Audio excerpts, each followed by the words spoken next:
JEE విద్యార్థులకు శుభవార్త. IIT medical entrance లో ర్యాంకులు సీట్లు సాధించేందుకు కోటా డిజిటల్ స్టడీ మెటీరియల్ ను వాట్సాప్ ద్వారా పొందండి. WhatsApp number 9849016661.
संपूर्ण कृपाशीर्वाद फल प्रसाद सिद्धिरस्तु निरंतरम धर्म सिद्धिरस्तु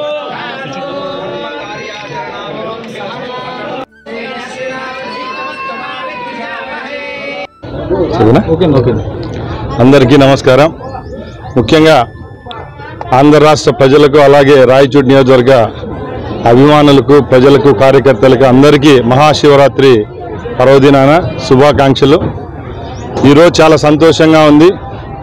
తెలుగుదేశం పార్టీ కూటమి ప్రభుత్వం ఏర్పాటైన తర్వాత మొట్టమొదటిగా భద్రకాళి సమేత వీరభద్ర స్వామి బ్రహ్మోత్సవాలు రాయచోటి పట్టణంలో జరుగుతూ ఉన్నాయి. అందరికీ తెలిసిన విషయమే. రాయచోటి ఒకప్పుడు రాచవీడు. ఇక్కడ వెలిసిన వీరభద్రుని దయ వల్ల ఈ పట్టణం అయితేనేమి చుట్టుపక్కల ప్రాంతాలు అలాగే కర్ణాటక నుంచి వచ్చే భక్తులతో ఈ బ్రహ్మోత్సవాలు దిగ్విజయంగా జరుగుతున్నాయి. మొట్టమొదటిగా మా ప్రభుత్వం ఏర్పాటైన తర్వాత ఈ కార్యక్రమాన్ని ఎప్పుడూ లేని విధంగా ఘనంగా ఈ బ్రహ్మోత్సవాల కార్యక్రమాలను నిర్వర్తిస్తుంది ప్రభుత్వం అలాగే దేవస్థానము. ముఖ్యంగా కర్ణాటక నుంచి వచ్చే భక్తులకైతేనే అలాగే ఇక్కడ చుట్టుపక్కల ఉన్న నియోజకవర్గం చుట్టుపక్కల ఉన్న ప్రాంతాల నుంచి భక్తులకు ఏ విధమైన అసౌకర్యాలు కలగకుండా ప్రభుత్వము దేవస్థానం అన్ని వసతులు కల్పిస్తూ ఉంది. మీరందరూ ఈ బ్రహ్మోత్సవాల్లో పాలు పంచుకొని ఆ దేవుని దేవత కృపతో చల్లగా ఉండాలని కోరుకుంటున్నా. అలాగే ఈరోజు నేను ఇక్కడికి వచ్చి ఆ భగవంతుని ఆ తల్లిని ప్రార్థించడం ఒకటే. నారా చంద్రబాబు నాయుడు గారి నాయకత్వంలో అలాగే నరేంద్ర మోడీ గారి నాయకత్వంలో ఈ భారతదేశం అయితేనే ఈ రాష్ట్రము చల్లగా ఉండాలా. ప్రజలు ఏదైతే మా పైన పెట్టిన బాధ్యతను దిగ్విజయంగా రాబోయే 5 సంవత్సరాలు నిర్వర్తించి రైతులు కార్మికులు కర్షకులు అందరూ సంతోషంగా ఉండాలని ఆ దేవుని ప్రార్థించడం జరిగింది.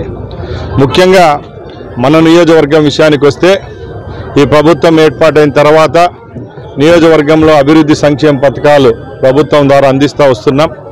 రాబోయే కాలంలో ఇంకా ముందుకెళ్ళి తప్పకుండా మన నియోజకవర్గాన్ని మోడల్ నియోజకవర్గంగా తీర్చిదిద్దే విధంగా శాసనసభ్యునిగా అలాగే మీ అందరి దయ వల్ల అలాగే ఈ వీరభద్రుని కటాక్షం వల్ల మంత్రి పదవి కూడా మన రాయచోటికి లభించడం జరిగింది.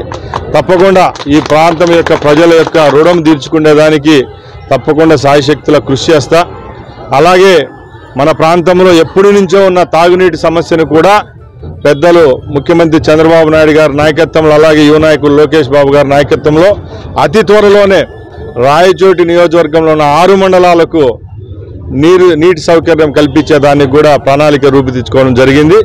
రాబోయే 2 సంవత్సరాల్లోనే అందరికీ పల్లెకు నీళ్ళు అందించే స్కీమ్ను కూడా స్టార్ట్ చేస్తాం. అలాగే మండిపల్లి నాగిరెడ్డి శ్రీనివాసపురం రిజర్వాయర్ ఏదైతే ఉందో దాని ద్వారా 25,000 ఎకరాలకు నీళ్ళు అందించే విధంగా కూడా గత ప్రభుత్వంలో నిలిచిపోయిన పనులు కూడా అతి త్వరలోనే స్టార్ట్ చేసి ఇక్కడ రైతులకు అందరికీ ఒక శుభవార్త చెప్పేదానికి కూడా నేను ముందుకొచ్చా. తప్పకుండా మన ప్రాంతాన్ని అభివృద్ధి చేసుకుందాం. మన ప్రాంతంలో ఉన్న పేదలైతేనే అలాగే అందరికీ ఏ విధమైన సమస్యలు రాకుండా ముందుండి నడిపించేదానికి నేనున్నా.